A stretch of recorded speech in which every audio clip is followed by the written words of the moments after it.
Welcome to my channel. ಯಾರೆಲ್ಲ ಇನ್ನೂ ಈ ಚಾನಲ್ಗೆ ಸಬ್ಸ್ಕ್ರೈಬ್ ಆಗಿಲ್ಲ, ದಯವಿಟ್ಟು ಈ ಕೂಡಲೇ ಸಬ್ಸ್ಕ್ರೈಬ್ ಆಗಿ. ಹಾಗೆಯೇ ಈ ಒಂದು ಕತೆ ನಿಮಗೆ ಇಷ್ಟ ಆಗಿದ್ದಲ್ಲಿ ಕೊನೆಯಲ್ಲಿ ಲೈಕ್ ಕೊಡೋದನ್ನು ಮರಿಬೇಡಿ. ಬನ್ನಿ ಕತೆ ನೋಡೋಣ. ನನ್ನ ಬಾಳ ಚಂದಿರ. ಬೆಳಗ್ಗೆಯಿಂದ ಮನೆಯಲ್ಲಿ ವಾದ ವಿವಾದ ಶುರುವಾಗಿದೆ. ಯಾಕೆ ಅಂತ ಕೇಳ್ತೀರಾ? ಅದು ನನ್ನ ವಿಷಯಕ್ಕೆ. ನಾಳೆ ನಾನು ಫ್ರೆಂಡ್ ಮದುವೆಗೆ ಹೋಗಬೇಕು. ಹೋಗು ಅಂತ ಅಪ್ಪ, ಬೇಡ ಅಂತ ಅಮ್ಮ ವಾದ ಮಾಡ್ತಾನೆ ಇದ್ದಾರೆ. ಹಬ್ಬ, ಕೊನೆಗೂ ಅಪ್ಪನೇ ಗೆದ್ದುಬಿಟ್ರು. ಮಗಳೇ ನೋಡು, ಒಪ್ಪಿಗೆ ಸಿಕ್ಕೇ ಬಿಟ್ಟಿತು, ನೀನೋಗಿ ಬಟ್ಟೆ ಪ್ಯಾಕ್ ಮಾಡು ಎಂದ ಅಪ್ಪನ ಮಾತಿಗೆ ತಲೆಯಾಡಿಸಿ ರೂಮ್ಗೆ ಬಂದೆ.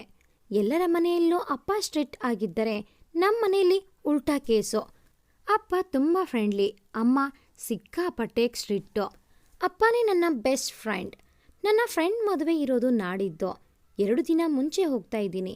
ಈ ಮದುವೆಗೆ ಹೋಗ್ತಾ ಇರೋದಕ್ಕೆ ಮುಖ್ಯವಾದ ಕಾರಣ ಇದೆ. ನನ್ನ ಫ್ರೆಂಡ್ ಮದುವೆ ಆಗ್ತಾ ಇರೋದು ನಮ್ಮ ಸೀನಿಯರ್ನೇ. ಇದು ಹೇಗೆ ಮುಖ್ಯವಾದ ಕಾರಣ ಅಂತೀರಾ? ಮುಂದೆ ನಿಮಗೆ ಗೊತ್ತಾಗುತ್ತೆ. ಅಂತೂ ಇಂತೂ ಮದುವೆಗೆ ಹೊರಟೆ. ಅಮ್ಮ ಹುಷಾರು ಅಂತ ಹೇಳಿದರೆ, ಅಪ್ಪ ಹುಷಾರು ಕಂದ, ಹೀರೋ ಸಿಕ್ಕ ತಕ್ಷಣ ನನಗೆ ಕಾಲ್ ಮಾಡು ಎಂದು ಹೇಳಿ ನನ್ನನ್ನು ಕಳುಹಿಸಿಕೊಟ್ಟರು. ಈ ಹೀರೋ ಯಾರೋ ಅಂತ ಹೇಳ್ತೀನಿ ಬನ್ನಿ. 3 ವರ್ಷಗಳ ಹಿಂದೆ. ಭೂಮಿ ಹುಷಾರು, ಯಾರೋ ಪರಿಚಯ ಇಲ್ಲ ಅಂತ ಭಯ ಪಡಬೇಡ ಎಂದು ಹೇಳಿದ ನನ್ನ ಫ್ರೆಂಡ್ ಶಾಲಿನಿ ಮಾತಿಗೆ ತಲೆಯಾಡಿಸಿ ಮನೆಗೆ ಬಂದೆ. ಇಷ್ಟೊತ್ತಾ ಭೂಮಿ, ಬೇಗ ಹೊರಡು, ಲೇಟ್ ಆಗುತ್ತೆ ಎಂದು ಅವಸರ ಮಾಡಿದ ಅಮ್ಮನಿಗೆ, ಲೇ ಸೀತಾ, ಅವಳು ನನ್ನ ಮಗಳು, ಎಲ್ಲದರಲ್ಲೂ ಪರ್ಫೆಕ್ಟ್, ನೀನು ಬಾ ಮಗಳೇ ಎಂದು ನನ್ನನ್ನು ಕರೆದುಕೊಂಡು ಬಂದ ಅಪ್ಪ ಕಾಲೇಜ್ಗೆ ಡ್ರಾಪ್ ಮಾಡಿ ಹೋದರು. ಮೊದಲ ದಿನ ಕಾಲೇಜ್ಗೆ ಬರುತ್ತಿರುವುದು. ಹಾಗಿಂದ ಮಾತ್ರಕ್ಕೆ ನಾನೇನು ಫಸ್ಟ್ ಇಯರ್ ಅಲ್ಲ, ನಾನು ಓದುತ್ತಿರುವುದು ಸೆಕೆಂಡ್ ಇಯರ್ BSc. ಇಷ್ಟು ದಿನ ಅಜ್ಜಿಯ ಮನೆಯಲ್ಲಿದ್ದು ಓದುತ್ತಿದ್ದೆ. ಕಳೆದ ವರ್ಷ ಅಜ್ಜಿ ತೀರಿ ಹೋದರು. ಅದರ ನಂತರ ಅಮ್ಮ ಹಠ ಮಾಡಿ ಇಲ್ಲಿಗೆ ಬಾ ಎಂದು ಕರೆಸಿಕೊಂಡರು. ಇಲ್ಲಿ ನನಗೆ ಇರುವ ಫ್ರೆಂಡ್ ಅಂದರೆ ಶಾಲಿನಿ ಮಾತ್ರ. ಇವತ್ತು ಮೊದಲ ದಿನದ ಕಾಲೇಜ್. ಅವಳಿಗೆ ಜ್ವರ ಬಂದಿದ್ದರಿಂದ ಒಬ್ಬಳೇ ಬರಬೇಕಾಯಿತು. ಅಂಜಿಕೆಯಿಂದಲೇ ಒಳಗೆ ಹೊರಟವಳನ್ನು ತಡೆದಿದ್ದು ಒಂದು ಹುಡುಗರ ಗುಂಪು.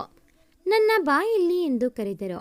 ಹೋದ ತಕ್ಷಣ ಫಸ್ಟ್ ಡೇ ತಾನೇ ಎಂದು ಪ್ರಶ್ನಿಸಿದರು. ಹೌದೆಂದು ತಲೆಯಾಡಿಸಿದೆ. ಈಗ ನಾವು ಹೇಳೋ ಕೆಲಸ ಮಾಡಬೇಕು, ಇಲ್ಲ ಅಂದರೆ ಗೊತ್ತಲ್ವಾ ಸೀನಿಯರ್ಸ್ನ ಎದುರಾಕೊಂಡ್ರೆ ಏನಾಗುತ್ತೆ ಅಂತ ಎಂದವರು ಒಂದು ಗುಲಾಬಿ ಹೂ ಕೊಟ್ಟು, ಈ ಹೂವನ್ನು ಒಂದು ಹುಡುಗನಿಗೆ ಕೊಟ್ಟು ಬಾ ಎಂದರು. ಅಷ್ಟೇನಾ ಎಂದು ಹೂ ತೆಗೆದುಕೊಂಡು ಬಂದೆ. ಅವರಲ್ಲಿ ಒಬ್ಬ ನನ್ನ ಹಿಂದೇನೇ ಬಂದ. ನಾನು ಅವರು ಹೇಳಿದ್ದು ಮಾಡ್ತೀನೋ ಇಲ್ಲೋ ಅಂತ ನೋಡೋಕೆ. ಅವರಿಂದ ಹೂ ಪಡೆದು ಬಂದವಳು ಮನಸ್ಸಿನಲ್ಲಿ, ಯಾರಾದರೂ ಬೇರೆ ಲೋಕದಲ್ಲಿ ಕಳೆದು ಹೋಗಿರೋರ ಕೈಗೆ ಹೂ ಕೊಟ್ಟು ಬರಬೇಕು, ಅವರು ಯಾರು ಕೊಟ್ಟಿದ್ದು ಅಂತ ನೋಡೋ ಅಷ್ಟರಲ್ಲಿ ಅಲ್ಲಿಂದ ಎಸ್ಕೇಪ್ ಆಗಬಹುದು ಎಂದು ಯೋಚಿಸುತ್ತಿದ್ದೆ. ಅಷ್ಟರಲ್ಲಿ ಮೊಬೈಲ್ನಲ್ಲಿ ಮಾತನಾಡುತ್ತಾ ನಿಂತಿದ್ದ ಒಬ್ಬ ಹುಡುಗ ಕಂಡ. ಅವರಿಗೆ ಕೊಟ್ಟು ಬಿಡೋಣ ಎಂದುಕೊಂಡು ಅವರ ಬಳಿ ಹೋಗಿ ನನ್ನ ಬುದ್ಧಿವಂತಿಕೆ ಉಪಯೋಗಿಸಿ ಅವರ ಮುಖ ನೋಡದೆ ಅವರ ಕೈಯಲ್ಲಿ ಹೂ ಇಟ್ಟು ತಪ್ಪಿಸಿಕೊಳ್ಳೋಣ ಅಂತ ತಿರುಗಿದೆ. ಅವರು ನನಗಿಂತ ಚಲಾಕಿ ಅನಿಸುತ್ತೆ. ತಕ್ಷಣ ನನ್ನ ಕೈ ಹಿಡಿದು ಬಿಟ್ಟರು. ಅಯ್ಯೋ ಭೂಮಿ, ತಗ್ಲಾಕೊಂಡಲ್ಲೇ ಎಂದುಕೊಂಡು ಅವರತ್ತ ತಿರುಗಿದೆ. ಅವರನ್ನು ನೋಡಿದ್ದೇ ನನಗೆ ನನ್ನ ಇಷ್ಟದ ಹಾಡು ನೆನಪಾಯಿತು. ದರಗಿಳಿದ ಕಿನ್ನರ ನೀ, ವಿಸ್ಮಯದ ಕಿರಣವೇ ನೀ ಎಂಬ ಹಾಡು. ಅವರ ಕಡೆಗೆ ತಿರುಗಿದ ತಕ್ಷಣ ಫೋನ್ ಕಟ್ ಮಾಡಿ ಹುಬ್ಬು ಹಾರಿಸಿ, ಏನು ರ್ಯಾಗಿಂಗಾ ಎಂದು ಕೇಳಿದರು. ಅವರ ಮಾತಿಗೆ ಏನು ಹೇಳಬೇಕು ಎಂದು ತೋಚದೆ ಅಡ್ಡಡ್ಡ ಉದ್ದುದ್ದ ತಲೆಯಾಡಿಸಿದೆ. ನನ್ನ ನೋಡಿ ಮುಕ್ಕಳ್ನಕ್ಕವರು ನನ್ನ ಹಿಂದೆ ಬಂದ ಹುಡುಗನ ಕಡೆ ನೋಡಿದರು. ಅವನು ಓಡಿ ಹೋಗುತ್ತಿದ್ದ. ನನ್ನ ಕೈ ಹಿಡಿದು ಅವರಿದ್ದಲ್ಲಿಗೆ ಕರೆದುಕೊಂಡು ಬಂದವರು, ಏನು ನಿಮ್ಮದು ಎಂದು ಅವರಿಗೆ ಜೋರು ಮಾಡಿದರು. ಅವರೆಲ್ಲ ಸಾರಿ ಸರ್, ತಮಾಷೆಗೆ ಎಂದು ಒಟ್ಟಿಗೆ ಹೇಳಿದರು. ಅವರ ಮಾತು ಕೇಳಿ ಉಗುಳು ನುಂಗಿದೆ. ಅಂದರೆ ಇವರು ಲೆಕ್ಚರರಾ? ಭೂಮಿ, ಏನೇ ಇದು, ಸತ್ತೆ ನೀನು ಎಂದುಕೊಂಡು ಅವರತ್ತ ನೋಡಿದೆ. ಆ ಹುಡುಗರೆಲ್ಲ ಹೋದ ನಂತರ ನನ್ನ ಕಡೆ ತಿರುಗಿ ನೋಡಿ ನನ್ನ ಕೈ ಬಿಟ್ಟರು. ನಾನು ಸಾರಿ ಸರ್ ಎಂದೆ. ಮುಗಳ್ನಕ್ಕವರು, ನೋಡಿ ಮಿಸ್, ನಾನು ಕೂಡ ಸ್ಟೂಡೆಂಟ್, ಫೈನಲ್ ಇಯರ್ ಎಂದು. ನಿಮ್ಮ ಹೆಸರು ಎಂದು ಕೇಳಿದರು. ಭೂಮಿಕಾ ಚಂದ್ರಶೇಖರ್ ಎಂದು ಹೇಳಿ ನಿಟ್ಟಿಸಿರು ಬಿಟ್ಟೆ. Bhoomika, nice name. ನನ್ನ ಹೆಸರು ಶಶೀರ್. ಇನ್ನೊಮ್ಮೆ ಹೇಳ್ತಾ ಇದ್ದೀನಿ, ಶಿಶಿರ್ ಅಲ್ಲ ಶಶೀರ್, ಅಂದರೆ ಚಂದಿರ ಅಂತ ಅರ್ಥ ಎಂದು ನಕ್ಕರು. ಹೆಸರಿಗೆ ತಕ್ಕಂತೆ ಚಂದ್ರನೇ. ಚಂದಿರನಿಂದ ಬೆಳದಿಂಗಳನ್ನು ಎರವಲು ಪಡೆದಂತಿತ್ತು ಅವರ ಮುಖದ ಕಾಂತಿ. ಅವರನ್ನೇ ನೋಡುತ್ತಿದ್ದವಳನ್ನು ಎಚ್ಚರಿಸಿದವರು, ಫಸ್ಟ್ ಇಯರಾ ಎಂದು ಪ್ರಶ್ನಿಸಿದರು. ಇಲ್ಲ, ಸೆಕೆಂಡ್ ಇಯರ್ BSc ಎಂದೆ. ನಾನು ಫೈನಲ್ ಇಯರ್ BSc ಎಂದವರ ನನ್ನ ಮನಸ್ಸು ಓದಿದವರಂತೆ. ಜಾಸ್ತಿ ಯೋಚನೆ ಮಾಡಬೇಡಿ, ನಮ್ಮನ್ನು ಕಂಡರೆ ಗೌರವ ಜಾಸ್ತಿ, ಅದಕ್ಕೆ ಸರ್ ಅಂತಾರೆ ಎಂದರು. ಅವರೇಕೆ ಸರ್ ಎಂದರು ಅಂತ ಯೋಚನೆ ಮಾಡ್ತಾ ಇದ್ದೆ. ಅದು ಇವರಿಗೆ ಹೇಗೆ ಗೊತ್ತಾಯಿತು ಅಂತ ಆಶ್ಚರ್ಯದಲ್ಲಿ ನೋಡಿದೆ. ಜಾಸ್ತಿ ಯೋಚನೆ ಮಾಡಬೇಡಿ, ನಿಮ್ಮ ಕ್ಲಾಸ್ ಅಲ್ಲಿದೆ ನೋಡಿ, ಏನೇ ಹೆಲ್ಪ್ ಬೇಕಾದರೂ ನನ್ನ ಕೇಳಿ ಎಂದು ಹೇಳಿ ಹೋದರು. ಅಂದು ನಡೆದ ಘಟನೆಯನ್ನು ಅಪ್ಪನಿಗೆ ಹೇಳಿದೆ. ಅವರು, ಹೋ, ಮೊದಲನೇ ದಿನಾನೇ ಹೀರೋ ಭೇಟಿಯಾಗಿದೆ ಎಂದು ತಮಾಷೆ ಮಾಡಿ, ಒಳ್ಳೆ ಹುಡುಗ ಅನಿಸುತ್ತೆ ಎಂದು ಬಿರುದು ಕೊಟ್ಟರು. ಅದಾದ ನಂತರ ನಮ್ಮ ಅವರ ಭೇಟಿ ಸಾಮಾನ್ಯವಾಯಿತು. ಅವರು ಹೆಣ್ಣು ಮಕ್ಕಳಿಗೆ ಕೊಡುತ್ತಿದ್ದ ಗೌರವ, ಅವರ ಗುಣ ನನಗೆ ತುಂಬ ಇಷ್ಟವಾಗಿತ್ತು. ಅವರಿಗೆ ಓದಿ ಸಾಧನೆ ಮಾಡಬೇಕೆಂಬ ಹಂಬಲ ಜಾಸ್ತಿ ಇತ್ತು. ಅವರೇ ನಮ್ಮ ಕಾಲೇಜ್ನ ಟಾಪರ್ ಕೂಡ. ಹೀಗೆ ಒಂದು ದಿನ ಸಂಜೆ ಬಸ್ ಮಿಸ್ ಮಾಡಿಕೊಂಡು ನಿಂತಿದ್ದೆ. ಅಂದು ಶಾಲೆನೇ ಇರಲಿಲ್ಲ, ಒಬ್ಬಳೇ ಆಗಿದ್ದೆ. ಅಪ್ಪನಿಗೆ ಕಾಲ್ ಮಾಡೋಣವೆಂದರೆ ಚಾರ್ಜ್ ಖಾಲಿಯಾಗಿ ನನ್ನ ಮೊಬೈಲ್ ಕೋಮಕ್ಕೆ ಹೋಗಿತ್ತು. ಏನು ಮಾಡಲಿ ಎಂದು ಯೋಚಿಸುತ್ತಾ ನಿಂತವಳ ಎದುರಿಗೆ ಒಂದು ಬೈಕ್ ಬಂದು ನಿಂತಿತು. ನೋಡಿದರೆ ಶಶೀರ್. ಬಸ್ ಮಿಸ್ ಆಯ್ತಾ ಎಂದು ಕೇಳಿದವರು, ಬನ್ನಿ ಡ್ರಾಪ್ ಮಾಡ್ತೀನಿ ಎಂದು ಕರೆದರು. ಅವರ ಮಾತಿಗೆ ಏನು ಮಾಡಲಿ ಎಂದು ಯೋಚಿಸುತ್ತಿದ್ದೆ. ನನ್ನ ನೋಡಿ, ಪರವಾಗಿಲ್ಲ ಬಾರಮ್ಮ, ಮಳೆ ಬರೋ ಥರ ಇದೆ, ನನ್ನ ಮೇಲೆ ನಂಬಿಕೆ ಇಲ್ವಾ ಎಂದರು. ಗುಣದಲ್ಲಿ ಅಪರಂಜಿ ಅವರು. ಅವರನ್ನು ನಂಬದೆ ಇನ್ಯಾರನ್ನ ನಂಬಲಿ? ಸರಿ ಎಂದು ಅವರ ಬೈಕ್ ಏರಿದೆ. ಮೊದಲ ಬಾರಿ ಹುಡುಗನ ಬೈಕಲ್ಲಿ ಹೋಗ್ತಾ ಇರೋದು. ಮುಜುಗರದಲ್ಲಿ ಸುಮ್ಮನೆ ಕುಳಿತಿದ್ದೆ. ಅವರ ಊರು, ಓದಿನ ಬಗ್ಗೆ ಹೇಳ್ತಾ ಇದ್ದರು. ಮನೆಗಿಂತ ಸ್ವಲ್ಪ ಹಿಂದೆನೇ ಗಾಡಿ ನಿಲ್ಲಿಸಿದರು. ಅವರಿಗೆ ಥ್ಯಾಂಕ್ಸ್ ಹೇಳಿ ಮನೆಗೆ ಬಂದೆ. ಅವರು PGಗೆ ಹೊರಟರು. ನಮ್ಮ ಕರ್ಮಕ್ಕೆ ನಾನು ಬೈಕ್ನಲ್ಲಿ ಬಂದಿದ್ದನ್ನು ಅಮ್ಮ ನೋಡಿಬಿಟ್ಟಿದ್ದರು. ಮನೆಗೆ ಬಂದ ಮೇಲೆ ಸಿಕ್ಕಾಪಟ್ಟೆ ಬೈದ್ರು. ಆಗ ಅಪ್ಪನೇ ಸಪೋರ್ಟ್ ಮಾಡಿದರು. ವಿಷಯ ತಿಳಿದ ಮೇಲೆ ಅಮ್ಮ, ನಿನ್ನ ಒಳ್ಳೆಯದಕ್ಕೆ ಬೈದಿದ್ದು, ಬೇಜಾರಾಗಬೇಡ ಪುಟ್ಟ ಎಂದರು. ಅಮ್ಮ ಬೈದೆ ಇನ್ಯಾರು ಬೈತಾರೆ ಎಂದು ಅವರನ್ನು ನೋಡಿ ಮುಗಳ್ನಕ್ಕೆ. ಹೀಗೆ ವರ್ಷ ಕಳೆಯುತ್ತಾ ಬಂದಿತು. ಅದು ಯಾವುದೋ ಮಾಯೆಯಲ್ಲಿ ಶಶೀರ್ ಮೇಲೆ ಒಲವಾಗಿ ಬಿಟ್ಟಿತ್ತು ನನ್ನ ಹೃದಯಕ್ಕೆ. ಅದು ಅರಿವಾಗುವ ಅಷ್ಟರಲ್ಲೇ ಅವರ ಓದು ಮುಗಿಸಿ ಊರಿಗೆ ಹೋಗಿದ್ದರು. ನನ್ನ ಪ್ರೀತಿ ವಿಷಯವನ್ನು ಯಾರಿಗೂ ಹೇಳದೇ ಇದ್ದರೂ ಅಪ್ಪನಿಗೆ ತಿಳಿದು ಬಿಟ್ಟಿತ್ತು. ನನ್ನ ವಿಚಾರಿಸಿದಾಗ ನಿಜ ಒಪ್ಕೊಂಡೆ. ಆಗ ಅಪ್ಪ, ಹೋ, ನಮ್ಮ ಹೀರೋಯಿನ್ಗೆ ಹೀರೋ ಮೇಲೆ ಪ್ರೀತಿ ಆಗ್ಬಿಟ್ಟಿದೆ ಎಂದು ನಕ್ಕರು. ಅಂದಿನಿಂದ ನಮ್ಮ ಪ್ರೀತಿಗೆ ಅಪ್ಪನದು ಫುಲ್ ಸಪೋರ್ಟ್. ಅವರು MSc ಮಾಡಲು ನಮ್ಮ ಕಾಲೇಜ್ಗೆ ಬರ್ತಾರೆ ಅನ್ನೋ ನಿರೀಕ್ಷೆ ಸುಳ್ಳಾಯಿತು. ಅವರು ಬರಲೇ ಇಲ್ಲ. ಅವರು ಒಂದು ಬಾರಿ ಹೇಳಿದ್ದರು, IAS ಮಾಡುವುದು ನನ್ನ ಕನಸು ಎಂದು. ಅದರಂತೆ ಅವರ ಕನಸನ್ನು ಬೆನ್ನತ್ತಿ ಹೋಗಿದ್ದರು. ಅವರು ಆಗಾಗ ಹೇಳುತ್ತಿದ್ದ ಅವರ ಊರಿನ ಹೆಸರಿನ ಮೇಲೆ ಅವರು ಎಲ್ಲಿದ್ದಾರೆ ಎಂದು ತಿಳಿದುಕೊಳ್ಳಲು ಅಪ್ಪ ಪ್ರಯತ್ನಿಸಿದರು. ಆದರೆ ಅದು ಸಫಲವಾಗಲಿಲ್ಲ. ವರ್ಷ ಕಳೆಯಿತು. ನಾನು MScಗೆ ಕಾಲಿಟ್ಟೆ. ಒಂದು ದಿನಪತ್ರಿಕೆಯಲ್ಲಿ ಅವರ ಫೋಟೋ ನೋಡಿದೆ. IAS ಎಕ್ಸಾಮ್ನಲ್ಲಿ 40ನೇ ರ್ಯಾಂಕ್ ಬಂದಿದ್ದರು. ಹಬ್ಬ, ಎಷ್ಟು ಹೆಮ್ಮೆಯ ವಿಷಯ. ಆಮೇಲೆ ಅವರು ಎಲ್ಲಿ ಕೆಲಸ ಮಾಡುತ್ತಿದ್ದಾರೆ ಎಂದು ಅಪ್ಪ ತಿಳಿದುಕೊಂಡರು. ಮೊದಲು ಮಧ್ಯಪ್ರದೇಶದಲ್ಲಿ ಕೆಲಸ ಮಾಡುತ್ತಿದ್ದರು. ನಾನು 2ನೇ ವರ್ಷದ MScಯಲ್ಲಿದ್ದರಿಂದ ಅವರನ್ನು ನೋಡಲಾಗಲಿಲ್ಲ. ಅವರ ನೆನಪಿನಲ್ಲೇ 3 ವರ್ಷ ಕಳೆದೆ. ನನ್ನ ಓದು ಮುಗಿಯುವುದಕ್ಕೂ ನನ್ನ ಗೆಳತಿ ಸುಚಿತ್ರಾ ಮದುವೆ ಗೊತ್ತಾಗುವುದಕ್ಕೂ ಸರಿಯಾಯಿತು. ಮದುವೆ ಗಂಡು ಅವರ ಫ್ರೆಂಡ್ ಎಂದು ತಿಳಿದಿದ್ದೆ. ಖುಷಿಯಲ್ಲಿ 2 ಸ್ಟೆಪ್ ಹಾಕಿಬಿಟ್ಟೆ. ಅಪ್ಪನಿಗೆ ಹೇಳಿದೆ, ಫ್ರೆಂಡ್ ಮದುವೆಗೆ ಬಂದೇ ಬರ್ತಾರೆ ಅನ್ನೋ ನಂಬಿಕೆಯಲ್ಲೇ ಅಮ್ಮನನ್ನು ಒಪ್ಪಿಸಿ ಮದುವೆಗೆ ಬಂದೆ. ಈಗ ಗೊತ್ತಾಯ್ತಾ ಈ ಮದುವೆ ಯಾಕೆ ಇಷ್ಟು ಮುಖ್ಯ ಎಂದು. ಮದುವೆಗೆ ಬಂದಿದ್ದೂ ಆಯಿತು. ಗೆಳತಿಗೆ ವಿಶ್ ಮಾಡಿ ನನ್ನ ಕೆಲಸ ಪ್ರಾರಂಭಿಸಿದೆ. ಪೂರ್ತಿ ಮದುವೆ ಮನೆ ಹುಡುಕಿದರೋ ಅವರ ಪತ್ತೆ ಇಲ್ಲ. ಬೇಜಾರಿನಲ್ಲಿ ರಾತ್ರಿ ಊಟಕ್ಕೆ ಹೋದೆ. ಮರಳಿ ಬರುವ ಸಮಯದಲ್ಲೇ ನನ್ನ ಸೆರಗನ್ನು ಯಾರೋ ಎಳೆದಂತಾಗೆ ತಿರುಗಿ ನೋಡಿದೆ. ಒಂದು ಪುಟ್ಟ ಹುಡುಗಿ ನಿಂತಿದ್ದಳು. ಮಂಡಿಯೂರಿ ಅವಳ ಎದುರು ಕುಳಿತೆ. ಅವಳು ಭೂಮಿಕಾ ಎಂದಳು. ಹೌದು ಪುಟ್ಟ, ನಾನೇ ಭೂಮಿಕಾ. ನಿನ್ನ ಹೆಸರೇನು ಎಂದು ಅವಳ ಕೆನ್ನೆ ಹಿಂಡಿದೆ. ಸಾಹಿತ್ಯ ಎಂದು ಹೇಳಿ ನನ್ನ ಕೈಗೆ ಕೆಂಪು ಗುಲಾಬಿ ಹೂವನ್ನು ಕೊಟ್ಟಳು.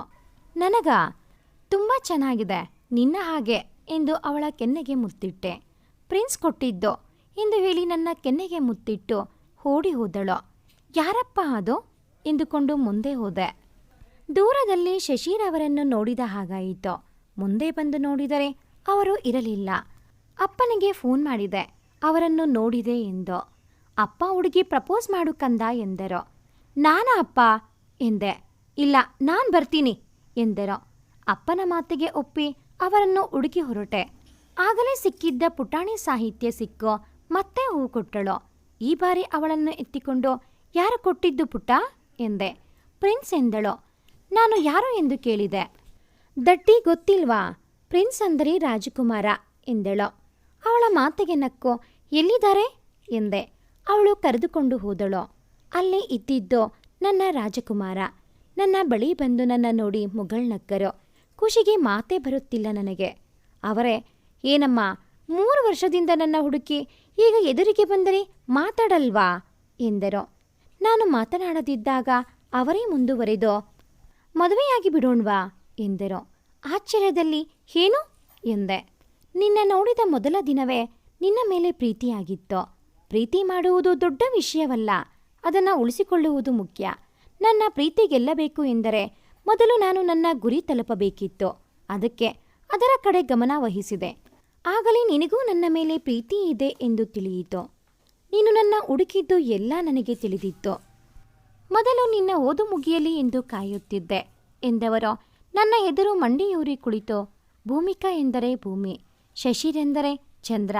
ಆ ಭೂಮಿಗೆ ಚಂದ್ರ ಹೇಗೋ ಹಾಗೆ ನೀನು ನನಗೆ. ಈ ಚಂದ್ರ ಯಾವತ್ತಿದ್ದರೂ ಈ ಭೂಮಿಗೆ ಸ್ವಂತ. ನಿನಗೆ ನನ್ನ ಪ್ರೀತಿ ಒಪ್ಪಿಗೆಯಾ ಎಂದು ಕೇಳಿದರು. ಅವರ ಮನಸ್ಸಲ್ಲಿ ಏನಿದೆ ಎಂದು ತಿಳಿಯದೇ ಇದ್ದ ಸಂದರ್ಭದಲ್ಲಿ ಅವರೇ ಬಂದು ಪ್ರೀತಿ ಹೇಳಿದ್ದು ನನಗೆ ಜಗತ್ತನ್ನೇ ಗೆದ್ದ ಖುಷಿ ನೀಡಿತು. ನಾನು ಹೌದೆಂದು ತಲೆಯಾಡಿಸಿ ಅವರನ್ನು ಎಬ್ಬಿಸಿ ತಬ್ಬಿಕೊಂಡೆ.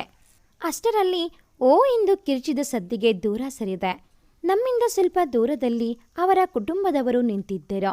ಅವರನ್ನು ಅಪ್ಪ, ಅಮ್ಮ, ಅಣ್ಣ, ಅತ್ತಿಗೆ ಎಂದು ಪರಿಚಯಿಸಿ, ಇವರೆಲ್ಲ ನೀನೇ ನಮ್ಮ ಸೊಸೆ ಅಂತ ಒಪ್ಪಿದ್ದಾರೆ. ನಿಮ್ಮ ಮನೆಯಲ್ಲಿ ಹೇಳಬೇಕು ಎಂದರು. ಸಾಹಿತ್ಯ ಅವರ ಅಣ್ಣನ ಮಗಳು. ನನ್ನ ನೋಡಿ, ಇವರೇ ಪ್ರಿನ್ಸ್ ಎಂದಳು. ಅವಳ ಮಾತು ಕೇಳಿ ಅವರನ್ನೊಮ್ಮೆ ನೋಡಿದೆ. ಗಾಢ ನೀಲಿ ಬಣ್ಣದ ಶರ್ಟ್ ಮತ್ತು ಕೆನೆ ಬಣ್ಣದ ಪ್ಯಾಂಟ್ನಲ್ಲಿ ರಾಜಕುಮಾರನಂತೆ ಕಾಣುತ್ತಿದ್ದರು. ನಮ್ಮ ಹುಡುಗಿ ಅಂದರೆ ಹೀಗೆ ಇರಬೇಕು ನೋಡು, ನನ್ನ ಫೇವ್ರೆಟ್ ಕಲರ್ ಸೀರೆ ಹುಟ್ಟಿದ್ದೀಯಾ, ನಾವಿಬ್ರು ಮೇಡ್ ಫಾರ್ ಈಚ್ ಅದರ್ ಅಲ್ವಾ ಎಂದರು. ನಾನು ಆಕಾಶ ನೀಲಿ ಬಣ್ಣದ ಸೀರೆಯುಟ್ಟಿದ್ದೆ. ತುಂಬ ಮುದ್ದಾಗಿ ಕಾಣ್ತಾ ಇದೀಯಾ ಎಂದರು. ಅವರು ಪ್ರಪೋಸ್ ಮಾಡಿದ್ದನ್ನು ಅಪ್ಪನಿಗೆ ಫೋನ್ ಮಾಡಿ ಹೇಳಿದೆ. ಅಪ್ಪ, ನನ್ನ ಅಳಿಯ ಅಂದರೆ ಅದು ಸೂಪರ್ ಮಗಳೇ, ಮದುವೆ ಮುಗಿದ ಮೇಲೆ ಅವ್ರ ಜೊತೆನೇ ಮನೆಗೆ ಬಾ ಎಂದರು. ನಾನು ಅಮ್ಮನ ನೆನಪಾಗಿ ಅಪ್ಪ, ಅಮ್ಮ ಎಂದೆ. ಅದನ್ನು ನನಗೆ ಬಿಡು, ಅವಳನ್ನು ನಾನು ಒಪ್ಪಿಸುತ್ತೇನೆ ಎಂದು ಭರವಸೆ ನೀಡಿದರು. ಮದುವೆ ಮುಗಿಸಿಕೊಂಡು ಅವರ ಜೊತೆ ಮನೆಗೆ ಹೊರಟೆ. ಅವರನ್ನ ನೋಡಿದ್ದೆ. ಭೂಮಿ, ಯಾರೇ ಇದು? ಇರು, ಈ ಹುಡುಗನ್ನ ಎಲ್ಲೋ ನೋಡಿದ್ದೀನಿ ಎಂದರು. ಇವರು, ನಮಸ್ತೆ ಅತ್ತೆ, ನಾನು ನಿಮ್ಮ ಅಳಿಯ ಎಂದು ಬಿಟ್ಟರು. ಅಮ್ಮ ಆಶ್ಚರ್ಯದಲ್ಲಿ ನೋಡುತ್ತಿದ್ದರು. ಅದು ಸಾಲದು ಎಂಬಂತೆ ಅಪ್ಪ, ಅಳಿ ಅಂದರೆ ಹೀಗೆ ಬಂದ್ರಾ, ಚೆನ್ನಾಗಿದ್ದೀರಾ ಎಂದು ಕೇಳಿದರು. ಮಾವ ಅಳಿಯನ ಮಧ್ಯೆ ನನ್ನ ಹೃದಯದ ಬಡಿತ ಹೆಚ್ಚಾಯಿತು. ಭಯದಲ್ಲಿ ಅಮ್ಮನ ಕಡೆ ನೋಡಿದೆ. ಅಮ್ಮ ನೆನಪಿಸಿಕೊಂಡು, ಅವತ್ತು ಇವನ ಬೈಕಲ್ಲಿ ತಾನೇ ನೀನು ಬಂದಿದ್ದು, ಆವತ್ತು ಏನೂ ಇಲ್ಲ ಅಂದೆ ಭೂಮಿ, ಏನಿದೆಲ್ಲ ಎಷ್ಟು ವರ್ಷಗಳಿಂದ ನಡೀತಾ ಇದೆ ಎಂದರು ಕಣ್ಣು ದೊಡ್ಡದು ಮಾಡಿ. ಅತ್ತೆ, ನೀವು ತುಂಬ ದೂರ ಹೋಗ್ಬಿಟ್ರಿ. ನಮ್ಮ ಕತೆ ಸ್ಟಾರ್ಟ್ ಆಗಿದ್ದೆ ಮೊನ್ನೆಯಿಂದ, ಆಗ ಏನೂ ಇರಲಿಲ್ಲ ಎಂದು ಶಶಿರ್ ಹೇಳಿದರೆ, ಅಮ್ಮ, ಭೂಮಿ, ಏನಿದೆಲ್ಲ ಮಾತಾಡು, ನೀನು ಎಲ್ಲರ ಹಾಗೆ ಪ್ರೀತಿ ಪ್ರೇಮ ಅಂತ ಎಂದರು ಅಮ್ಮ. ಅವರ ಮಾತಿಗೆ ಅಪ್ಪ ನಕ್ಕು, ಏನ್ ಸೀತಾ, ಎಲ್ಲರ ಹಾಗೆ ಅಂತ ನೀನೇ ಅಲ್ವಾ ನನಗೆ ಮೊದಲು ಪ್ರಪೋಸ್ ಮಾಡಿದ್ದು. ಆದರೆ ನಮ್ಮ ಮಗಳ ಲವ್ ಸ್ಟೋರಿ ಬೇರೆ ಥರ ಇದೆ ಬಿಡು ಎಂದು ನಮ್ಮ ಕತೆ ಹೇಳಿದರು ಅಪ್ಪ. ಅವರ ಮಾತು ಕೇಳಿ ಅಮ್ಮ ಮೊದಲು ನಾಚಿಕೊಂಡರು, ನಂತರ ಆಶ್ಚರ್ಯ ವ್ಯಕ್ತಪಡಿಸಿದರು. ನಿನ್ನ ಗುಣ ಬಹಳ ಇಷ್ಟವಾಯಿತಪ್ಪ ನನಗೆ. ಪ್ರೀತಿ ಪ್ರೇಮ ಅಂತ ಜೀವನದ ಗುರಿ ಮರೆಯುವ ಈಗಿನ ಕಾಲದಲ್ಲಿ ನೀನು ಗುರಿನೂ ತಲುಪಿದೆ, ಹಾಗೆ ಪ್ರೀತಿನೂ ಉಳಿಸಿಕೊಂಡೆ. ನನ್ನ ಮಗಳು ನಿನ್ನ ಜೊತೆ ಸುಖವಾಗಿ ಇರ್ತಾಳೆ ಅನ್ನೋ ನಂಬಿಕೆ ನನಗೆ ಇದೆ. ನಿಮ್ಮ ಮನೆಯವರನ್ನು ಬರೋಕೆ ಹೇಳೋ, ಮದುವೆ ವಿಷಯ ಮಾತಾಡೋಣ ಎಂದರು ಅಮ್ಮ ಸಂತೋಷದಲ್ಲಿ. ಮತ್ತೆ ಅಷ್ಟಿಲ್ಲದೆ ಹೀರೋ ಅಂತೀನಾ, ಹೇಗೆ ನನ್ನ ಅಳಿಯ ಎಂದರು ಅಪ್ಪ. ನಮ್ಮ ಅಳಿಯ ಎಂದು ಅಮ್ಮ ಸರಿಪಡಿಸಿದರು. ಇನ್ನೊಂದು ಸಂತೋಷದ ವಿಷಯ ಗೊತ್ತಾ, ನನಗೆ ಕರ್ನಾಟಕಕ್ಕೆ ಪೋಸ್ಟಿಂಗ್ ಆಯಿತು ಎಂದರು ಶಶಿರ್. ಖುಷಿಯಲ್ಲಿ ಅವರನ್ನು ಆಲಂಗಿಸಿದೆ. ಭೂಮಿಕಾ ಚಂದ್ರಶೇಖರಿಂದ ಭೂಮಿಕಾ ಶಶಿರ್ ಆಗಿ ಬದಲಾದೆ. ನನ್ನ ಬದುಕಿನಲ್ಲಿ ಬೆಳದಿಂಗಳು ತುಂಬಿದವರು ನನ್ನ ಬಾಳಚಂದಿರ. ಈ ಚಂದಿರನಿಗೆ ಈ ಭೂಮಿ ಯಾವಾಗಲೂ ಸ್ವಂತ. ಈ ಒಂದು ಕತೆ ನಿಮಗೆ ಇಷ್ಟ ಆಗಿದ್ದಲ್ಲಿ ಪ್ಲೀಸ್ ಲೈಕ್ ಮಾಡಿ, ಶೇರ್ ಮಾಡಿ, ಹಾಗೆಯೇ ಕಾಮೆಂಟ್ ಮಾಡೋದನ್ನು ಮರಿಬೇಡಿ. Thanks for watching this video.